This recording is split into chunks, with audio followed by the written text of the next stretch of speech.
Esto es Querigma, un mensaje al corazón. Bienvenidos. Querigma, un mensaje al corazón. Gracias te damos, Señor, en esa mañana porque tu misericordia es eterna. Porque tu misericordia, Señor, traspasa las nubes. Porque tú eres fiel. Porque eres el Dios de la alianza, el Dios de la palabra. El Dios que compromete la existencia y que la compromete precisamente con nosotros. Queridos amigos y hermanos, vamos a reflexionar en el Evangelio de San Mateo en el capítulo 7, versos 21 y siguiente. Y el texto dice que en aquel tiempo Jesús dijo a sus discípulos: no todo el que me dice Señor, Señor entrará en el reino de los cielos, sino el que hace la voluntad de mi Padre que está en los cielos. El que escucha estas palabras mías y las pone en práctica, se parece a aquel hombre prudente que edificó su casa sobre roca.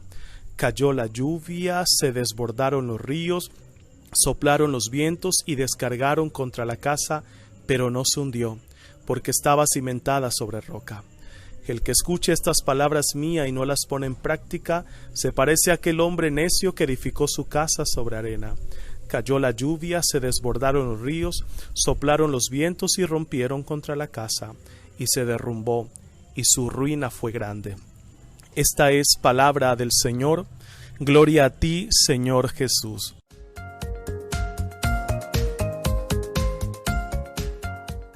Dos elementos importantes para nuestra reflexión en este día de la mañana. Lo primero, no todo el que me diga Señor, Señor entrará en el reino de los cielos. Es el mismo Evangelio de Mateo en el capítulo 25 que nos habla a nosotros de las obras de misericordia. Es el mismo Evangelio de Mateo que nos recuerda a nosotros el gran sermón de la montaña. Pero es el Maestro hoy el que nos deslumbra diciéndonos, recordando sobre todo, que no todo aquel que ha dicho Señor, Señor, ese entrará precisamente en el reino de Dios, en el reino de los cielos. Alcanzará la eternidad. No. Es necesario primero, como la actitud de María, una escucha atenta y una escucha sincera, afable, una escucha sacral. Y después de escuchar, tener la valentía para cumplir la voluntad de la palabra divina, la palabra de Dios. Es decir, la escucha y la palabra van de la mano en el cumplimiento de la voluntad divina. Si queremos nosotros alcanzar ese reino de Dios, tendremos que empezar a vivir en la misma sintonía, en la misma actitud de los niños, de los pequeños, de aquellos que nada tienen, pero que lo tienen todo porque lo han descubierto en Jesús de Nazaret. Cuando nosotros descubrimos a Jesús y le damos el puesto número 1 en nuestra vida, podemos ir caminando hacia aquella actitud reverente, aquella actitud sacral, amorosa, de una escucha privilegiada y atenta de la palabra. Pero es el mismo Evangelio de San Mateo el que hoy nos recuerda la segunda enseñanza importante. Y la segunda enseñanza va en relación a esto. El que escucha las palabras y las pone en práctica se parece a un hombre que edifica su casa sobre la roca. Y edificar sobre la roca significa vivir de la palabra de Dios. Vivir en una escucha atenta como el pueblo de Israel. El pueblo de Israel tenía un mandamiento y es escucha Israel. Eso se conoce como el gran Shema.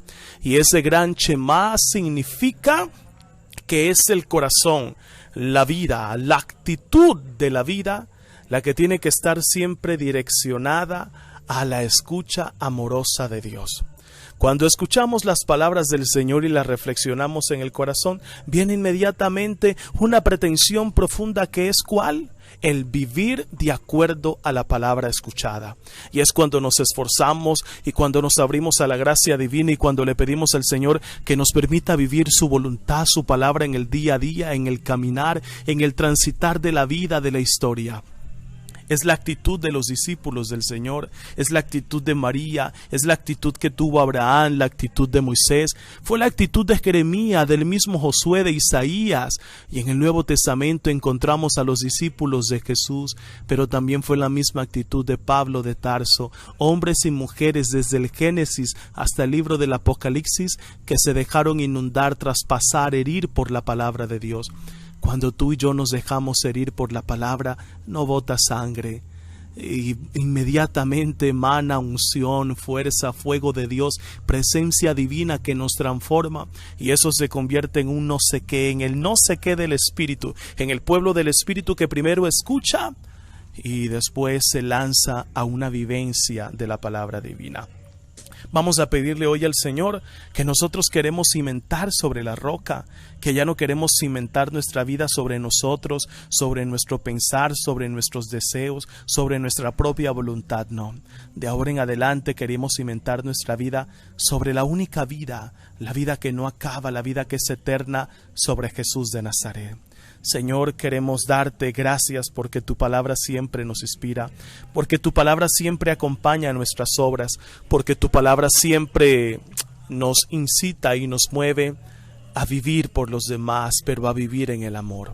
Gracias, Jesús de Nazaret, gracias, muchas gracias, porque tú siempre nos acompañas y nos animas. Querido hermanito, hermanita, que el Señor te bendiga y te guarde en este día, en el nombre del Padre, del Hijo y del Espíritu Santo. Querigma, un mensaje al corazón. Dios contigo.